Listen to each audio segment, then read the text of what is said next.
If you look for a workout on YouTube, then you'll find there's no shortage of content available to help out. In particular, you'll find a lot of videos from the likes of Mike Chang, Jeff Cavalier, and other YouTube celebrities that promise you can get great results in 20 minutes by following along. Invariably, these workouts will essentially boil down to circuit routines. They will set up a few stations in a small space, and then they will train on each one for a set amount of time before moving to the next. Circuit training is a very simple way of working out that has been around forever, but it's also something that has come back into vogue in a big way since HIIT became so popular. That's partly due to their similarities, and with a renewed understanding of what makes HIIT so effective, we're keen to apply these same ideas to other types of workout. Circuit training like this can be designed to work as a form of Metcon, while also offering resistance cardio, concurrent training, and being very easy to perform in a small amount of space and a short amount of time. But just because circuit training has the potential to be highly effective, that doesn't mean that it always is.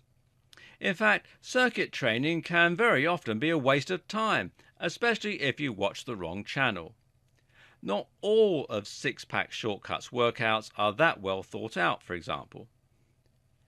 There is an art to designing the perfect circuit, and getting this right will depend partly on your goals.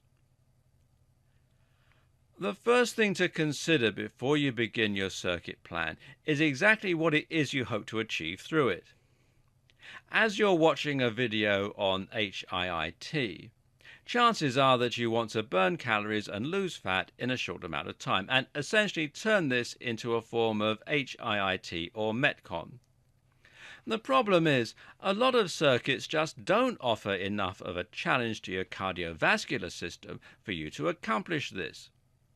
If your workout is made up of sit-ups, stretches, and pulling against towels, which is a waste of time in case you've discovered these workouts on YouTube, you won't be depleting your glucose or increasing your heart rate sufficiently to see results.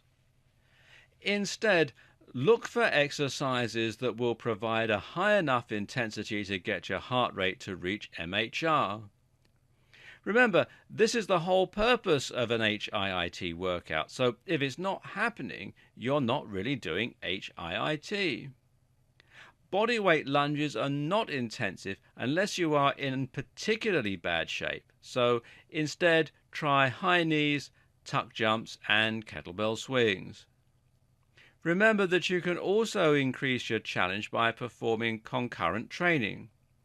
Kettlebell swings provide a great example of this, but so too can various other challenges, like weighted pull-ups or muscle-ups. On the other end of the spectrum are those routines that are too challenging. While you might not like the idea of backing down from a workout, it's important to recognize that some routines are simply an invitation for injury. Chief amongst these are any routines that involve exhausting your cardiovascular system and then switching immediately to compound lifts with heavy weights. Do not exhaust yourself and then perform the muscle up. The same goes for squats or deadlifts. These movements should go at the start of the circuit if you choose to include them, and you should use a light-ish weight to avoid injury. The tireder you get, the more your form will suffer. That doesn't matter for an incline press or a jumping jack, but it really does matter for a deadlift. Another tip is to build the active recovery into your routine. If you can get your heart rate up to 95% MHR, then you can build in a small amount of active recovery at the next 30-second station. For example, you can perform tuck jumps followed by plank, or muscle ups followed by light skipping. There will always be a station of actual recovery too, though. Finally, use other tricks to increase the calorie burn in a short space of time. If you switch from your legs to your upper body, for example, Your heart will work harder in order to direct blood from the top to the bottom, as we discussed earlier. Likewise, you can design your circuit with different lengths at each station in order to mimic something akin to cardio acceleration. Or why not use a long session of intense cardio right at the start of your circuit to increase your heart rate and reduce your glycogen stores?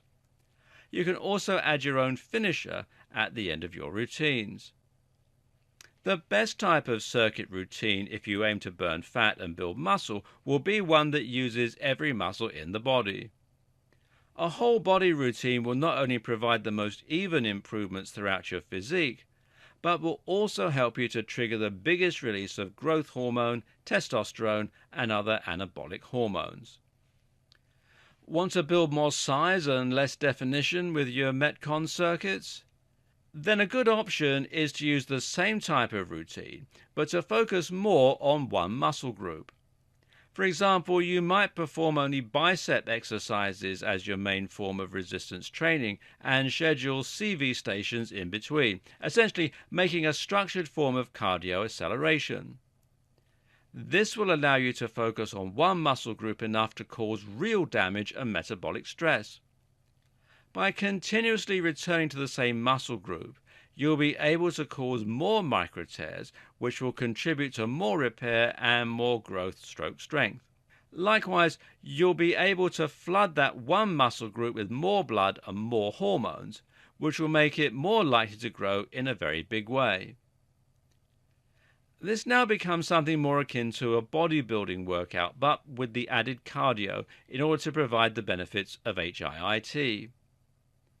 If you don't have time to focus each session on a different muscle group, then consider using a push-pull routine instead and switching between pushing movements and pulling movements to train the muscles.